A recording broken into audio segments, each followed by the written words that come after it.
Halo, apa kabar semua? Saya doakan semoga dalam keadaan baik-baik aja dan selalu dimudahkan rezekinya. Terima kasih buat yang selalu setia nontonin cerita di channel ini. Dan selamat datang juga buat yang baru berkunjung. Klik like dan subscribe biar kita segera mencapai 500.000 subscriber. Kalau udah, terima kasih. Satu lagi kisah menarik yang diangkat dari kisah nyata yang akan saya ceritakan ini berjudul The Lady yang rilis tahun 2011. Mengisahkan tentang perjuangan seorang perempuan bernama Aung San Suu Kyi, putri dari Aung San yang merupakan pahlawan nasional Burma yang sekarang disebut Myanmar. Dan seperti yang kita tahu bahwa pada tanggal 1 Februari 2021 yang lalu, Presiden Win Myint yang didukung oleh Aung San Suu Kyi baru saja dilengsarkan oleh kudeta militer. Dan aksi kudeta yang dilakukan oleh pihak junta militer itu mendapat kecaman keras dari berbagai belahan dunia. Bahkan terjadi demo besar-besaran di Myanmar yang menimbulkan korban tewas hingga lebih dari 1.300 rakyat sipil. Kini Aung San Suu Kyi dan Presiden Myanmar sendiri telah resmi ditahan oleh pihak militer yang tak terima kekalahan mereka dalam pemilu demokrasi. Dan film ini adalah kisah dari sosok seorang Aung San Suu Kyi dalam memperjuangkan demokrasi di negaranya. Tanpa berlama-lama lagi, yuk langsung aja kita ke ceritanya.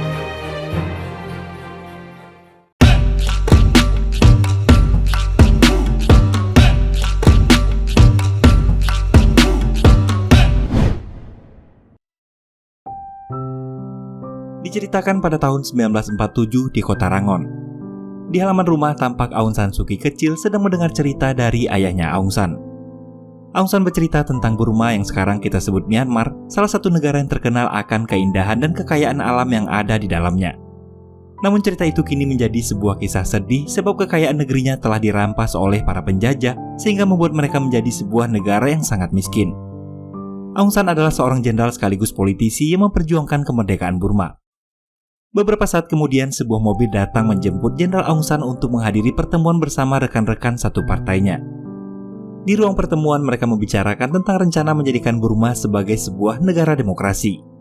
Namun sayangnya perbincangan harus terputus sebab mereka mendapat serangan mendadak dari tentara yang berpihak pada partai oposisi.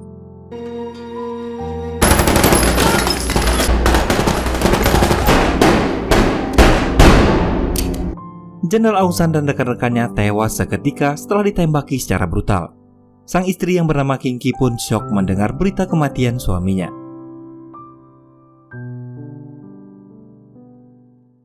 Kalian bisa nonton di BKB Movie Theater. Ini adalah situs nonton film gratis yang wajib banget kalian kunjungin kalau kalian demen nonton film dan gak punya waktu buat nonton di bioskop atau mungkin gak punya uang recehan buat nonton di bioskop. Selain filmnya lengkap, nonton di BKB Movie Theater juga pastinya bakalan lebih puas karena sebagian besar filmnya berkualitas high definition atau HD dan ada subtitlenya juga. Gak cuma film aja, tapi series dan drakor yang lagi hits juga ada di sana. BKB Movie Theater juga ada aplikasinya loh, jadi makin gampang dan praktis deh kalau kamu mau nonton. Buat yang sekarang lagi pada gabut, buruan deh buka BKB Movie Theater, siapa tahu film yang lagi kalian cari ada di situ. Oke deh. Singkat cerita, kemudian kita berpindah ke Inggris di tahun 1998, tepatnya di kota Oxford. Di sebuah rumah sakit terlihat seorang pria bernama Michael Aris, kita sebut saja Mickey, masuk ke sebuah ruangan dokter untuk mendengarkan hasil pemeriksaan. Oleh dokter, dia didiagnosis menderita kanker prostat. Waktu bertahan hidup untuk penderita penyakit itu minimal 5 bulan dan maksimal 5 tahun. Mickey sedih mengetahui apa yang telah menimpanya. Dia khawatir tentang nasib kedua anak dan istrinya, Aung San Suu Kyi yang saat ini berada di Burma. Mickey adalah seorang profesor pengkajian Tibet dan Himalaya. Di depan mahasiswa Saint Anthony College, dia membagikan paper yang membahas tentang orang-orang Butan yang masih kental dengan tata krama dan kultur budaya. Sepulang mengajar, dia melepas rindu dengan melihat foto istrinya. Tak lama kemudian, adiknya yang bernama Anthony pun datang. Mickey kemudian menceritakan tentang penyakitnya. Anthony menyarankan agar Mickey menyuruh Aung San Suu Kyi segera kembali dari Burma agar dapat mengurusinya. Diketahui saat itu Suu Kyi telah berada 3 tahun di Burma untuk mewujudkan perdamaian di negaranya. Namun Mickey menjelaskan bahwa saat ini itu mustahil untuk meminta Aung San Suu Kyi kembali. Karena jika Suu Kyi keluar dari Burma, maka dia tak akan dapat kembali lagi ke negaranya. Sebelum Anthony pulang, Mickey meminta padanya untuk menjaga anak-anaknya. Kemudian cerita mundur ke tahun 1988, ketika Suu Kyi masih tinggal bersama suami dan anak-anaknya di Oxford. Putra sulungnya bernama Alexander saat itu berusia 16 tahun, sedangkan si bungsu bernama Kim berusia 11 tahun. Di Oxford, Suu Kyi menjalani kehidupan normal dan harmonis bersama keluarga kecilnya. Sambil melakukan pekerjaan rumah, dia menonton televisi yang memberitakan kerusuhan di Burma. Ribuan mahasiswa turun ke jalan menentang pembantaian para mahasiswa yang dilakukan junta militer. Seharusnya pembantaian itu tak perlu terjadi karena saat itu para mahasiswa berdemo secara damai. Para demonstran menuntut demokrasi dan menuntut kepergian junta militer yang memerintah negara Burma dengan tangan besi sejak kudeta di tahun 1962. Berita itu membuat Miki, terutama Suki, mendadak khawatir memikirkan nasib negara dan keluarganya yang masih berada di Burma. Tiba-tiba Suki mendapat kabar bahwa ibunya Kinki mengalami stroke dan kini tengah dirawat di rumah sakit. Suki pun segera berkemas untuk mengunjungi dan merawat ibunya di Burma. Keesokan harinya, Suki berangkat meninggalkan suami dan kedua anaknya untuk sementara waktu. It will be hard for me to get to a phone, so don't worry if it's a while before you hear from me. Driver, please hurry, please. I love you. Bye. Sebagai anak dari seorang pahlawan nasional demokrasi, kedatangannya tak lepas dari pandangan waspada spionis dan tentara yang berjaga di bandara. Gerak-gerik Suki diawasi untuk dilaporkan pada Newin, seorang pejabat junta militer. Suki segera diantar oleh pamannya ke rumah sakit tempat ibunya dirawat. Melihat kedatangan Suki, ibunya terlihat bahagia atas kehadiran anaknya yang telah beberapa tahun tak pulang ke Burma. Keesokan harinya kembali terjadi kerusuhan akibat para tentara yang membubarkan mahasiswa yang berdemo dengan tembakan. Banyak dari mahasiswa yang terluka.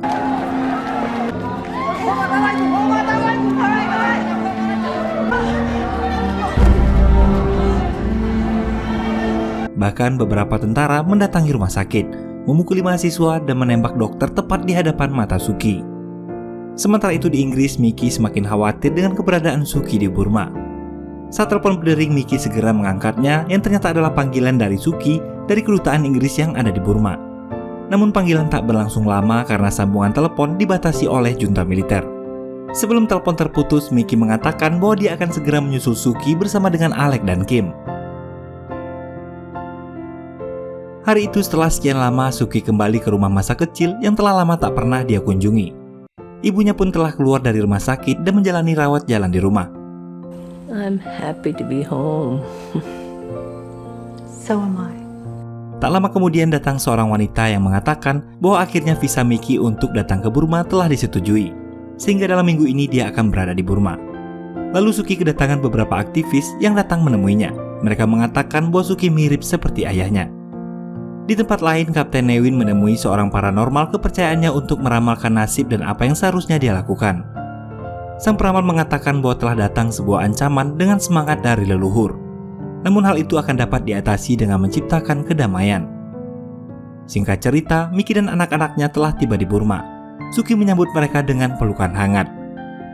Ketika masuk, terlihat begitu banyak orang yang tengah berada di rumah Suki karena rumahnya menjadi tempat berkumpulnya para aktivis demokrasi. Miki kemudian pergi ke kamar untuk menjenguk mertuanya. Malam harinya, Suki dan keluarganya berkumpul untuk menonton berita di televisi. Dikabarkan bahwa junta militer mengabulkan keinginan para demonstran. Newin menyatakan mengundurkan diri dari jabatannya sebagai Perdana Menteri. Hal itu disambut dengan sukacita. Kemunduran Newin membuat para akademisi menginginkan Suki untuk maju meneruskan perjuangan ayahnya. Mereka yakin bahwa Suki adalah orang yang sangat tepat untuk membawa Burma menuju negara yang demokrasi. Namun Suki menolak, karena selain belum berpengalaman, dia juga memiliki tugas sebagai ibu bagi kedua anaknya. The only person who can lead Burma into democracy now. As you can see, my hands are more than full. People will automatically unite behind you. May I ask that you take some time to consider?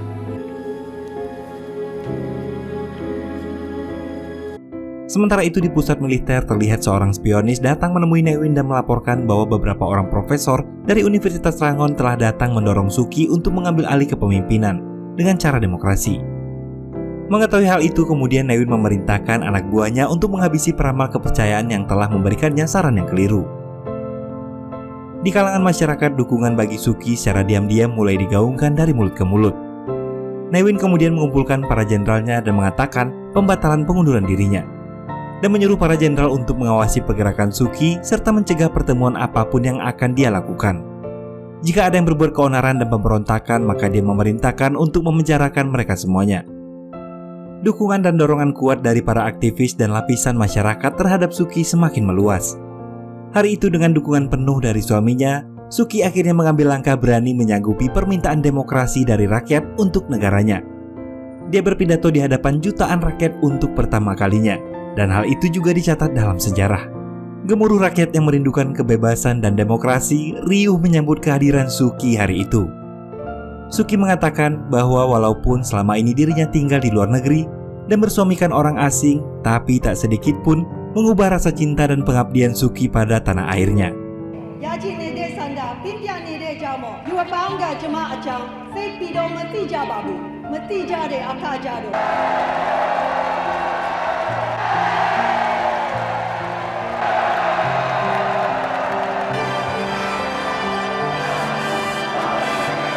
Sementara Newin yang menyaksikannya dari televisi mulai khawatir dengan pergerakan Suki dan masa pendukungnya yang semakin membesar. Gerakan demokrasi dimulai dengan mendirikan sebuah partai National League for Democracy. Mickey secara sembunyi-sembunyi mendatangi kedutaan Inggris dan menemui sahabatnya Tom untuk meminta bantuan mencetak sebanyak-banyaknya selebaran berisikan visi misi tentang Partai National League for Democracy untuk kemudian disebarkan ke seluruh rakyat Burma. Hingga selebaran itu akhirnya sampai ke tangan Newin. Dia sangat geram dan lantas mengutus salah seorang jenderalnya untuk berbuat sesuatu. Meskipun Newin telah menyatakan mundur dari jabatannya sebagai pemimpin, namun pengaruhnya masih sangat kuat sebagai pimpinan militer dan mayoritas pejabat yang loyal padanya. Sementara Suki dan Mickey memutuskan untuk mengirim kembali Alec dan Kim ke Inggris demi keamanan anak-anaknya. Ketika Suki dan rekan-rekannya berdiskusi tentang penyatuan kaum minoritas, lampu rumah tiba-tiba mati. Bersamaan dengan itu datang beberapa tentara menjemput paksa Mickey untuk dideportasi ke negaranya dengan alasan bahwa visanya telah ditolak. Suki harus menelan pil pahit berpisah dengan suaminya yang selalu mendukungnya. Namun perjuangan tetap harus dilanjutkan. Bersama rekan-rekannya, Suki mengunjungi suku-suku minoritas untuk meminta dukungan. Suatu hari saat pulang ke rumah, Suki diberitahu bahwa ibunya telah meninggal dunia. Dia begitu terpukul melihat sang ibu telah terbujur kaku di ranjang kamarnya. Ratusan ribu orang mengantarnya ke peristirahatan terakhir. Kabar kematiannya pun diberitakan di televisi sebab dia adalah istri dari sang pahlawan nasional Aung San. Keesokan harinya rumah Suki dikunjungi oleh salah seorang jenderal Newin bernama Nyon. Jenderal Nyon menegaskan bahwa tugas Suki merawat ibunya di Burma telah selesai dan mengharuskannya segera pulang ke Inggris. Namun Suki menolak sebab dia harus mengikuti kampanye pemilu. Penolakan Suki itu pun sampai ke telinga Newin, sehingga membuatnya memerintahkan para bawahannya untuk lebih keras menekan Suki. Kemudian dua orang jenderal dan beberapa orang bawahannya mendatangi sebuah tempat dan berusaha mengacaukan persiapan kampanye yang akan dilakukan Suki di sana. Salah satu dari jenderal tersebut mengancam akan menembak Suki jika tetap melanjutkan kampanyenya. Di hadapan jajaran tentara yang mengangkat senjata, Suki tak gentar melangkah maju dan menghampiri sang jenderal yang berdiri di belakang barisan. Dia tak berhenti meskipun seluruh senjata diarahkan pada dirinya dan sang jenderal menghitung mundur akan menembaknya. Hingga akhirnya salah satu jenderal lainnya memerintahkan para tentara untuk meninggalkan tempat itu. Kejadian itu sekaligus seolah menjadi angin segar bagi rakyat Burma. Telah lahir seorang pemimpin pemberani yang diharapkan dapat menjadi penyelamat. Bahkan kejadian itu diceritakan di setiap pelosok negeri Burma. Sementara jenderal yang sempat mengancam Suki akhirnya dieksekusi mati oleh Newin. Karena melakukan hal tersebut di hadapan banyak masyarakat, sama saja mengundang simpati lebih luas bagi Suki. Sementara Mickey yang berada di Inggris mendengar berita itu di radio dan semakin khawatir setelah mengetahui apa yang telah terjadi pada Suki. Merasa semakin terancam, Newin segera melancarkan rencana lainnya. Secara diam-diam, para tentara menangkap para pendukung Suki. Sebagian dari mereka dibawa ke kamp kerja paksa di perbatasan. Some of them were taking as forced laborers at the account of the generals, carrying weapons and drugs through the jungle. Dan sebagian lagi dieksekusi mati di ladang ranjau yang membuat beberapa dari mereka hancur berkeping-keping.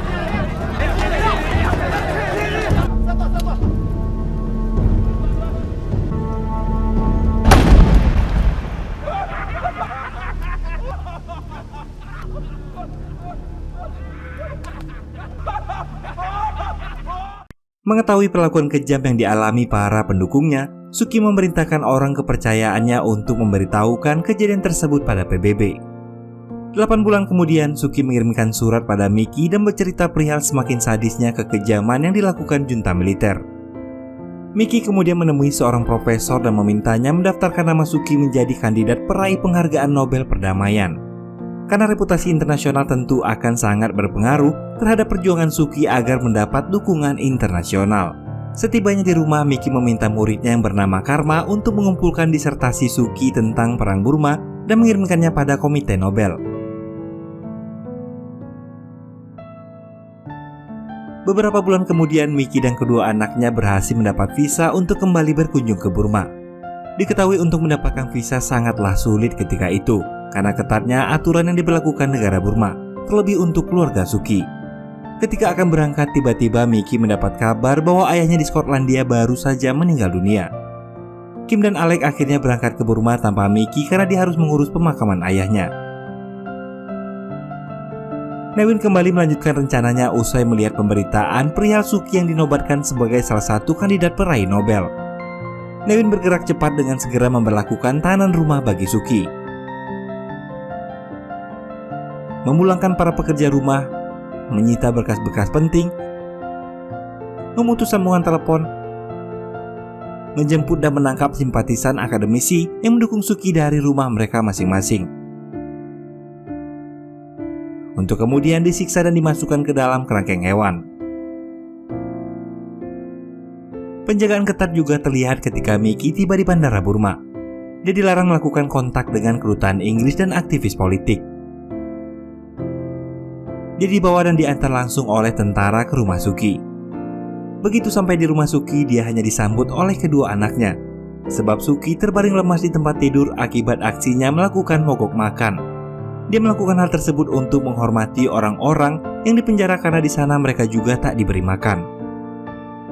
Hal itu terus berlangsung selama berhari-hari, membuat Miki semakin cemas akan kondisi istrinya. Dia lantas menemui junta militer untuk melakukan negosiasi.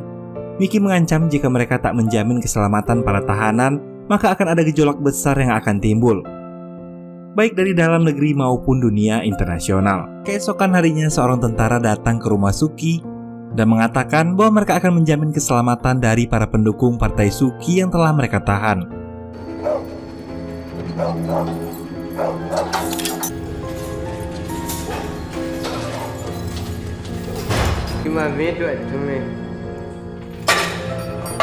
Masa tinggal Miki dan kedua anaknya telah habis, sehingga mereka harus segera kembali ke Inggris.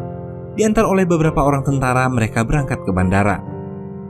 Beberapa bulan kemudian, pihak berwenang mengumumkan bahwa pemilu Burma akan segera dilaksanakan pada bulan Mei. Semua warga Burma merasa senang karena itu adalah pemilu pertama setelah 40 tahun negara Burma dibentuk. Namun Suki masih belum diberi kekuasaan untuk menjadi kandidat pemilu, sebab ada aturan yang masih samar tentang negara Burma yang melarang presidennya memiliki pasangan orang asing. Hari yang sangat dinanti itu pun tiba. Di televisi diberitakan bahwa Aung San Suu Kyi berhasil memenangkan pemilu dengan perolehan suara mutlak dengan peraihan kursi parlemen sebanyak 321 kursi dan disambut sukacita oleh seluruh rakyat pendukungnya.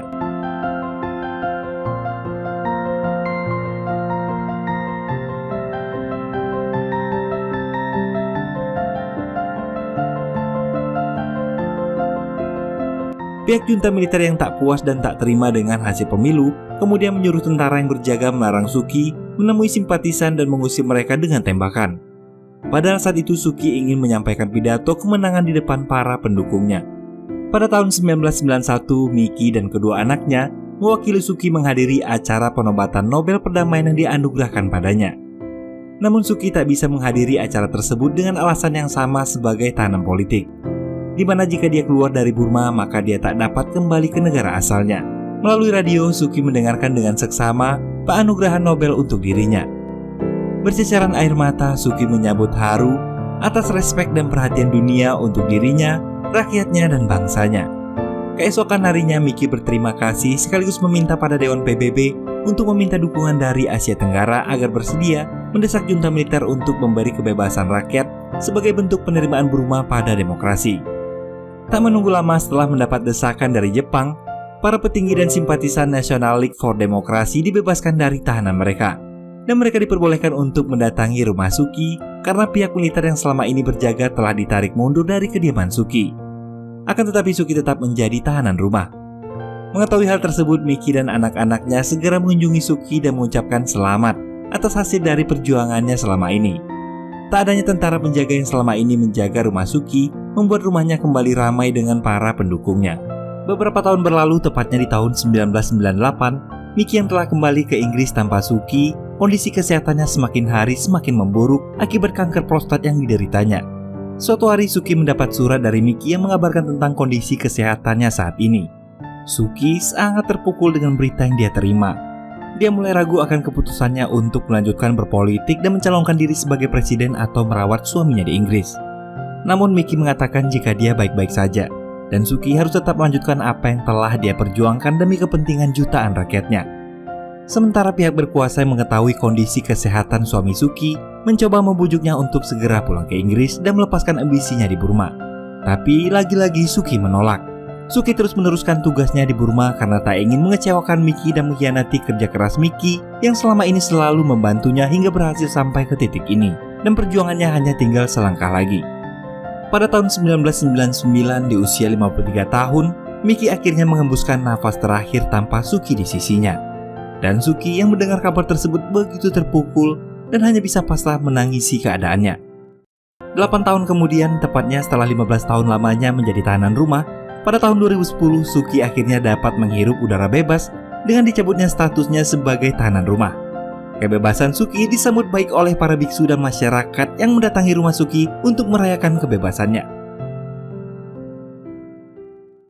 Sekianlah alur cerita film yang menurut saya cukup berat dan mendalam dari cerita perjuangan seorang pahlawan demokrasi sekaligus peraih Nobel Perdamaian Aung San Suu Kyi yang diceritakan berdasarkan kisah nyata dari orang-orang berani yang langsung terlibat dalam kejadian dan sejarah tersebut.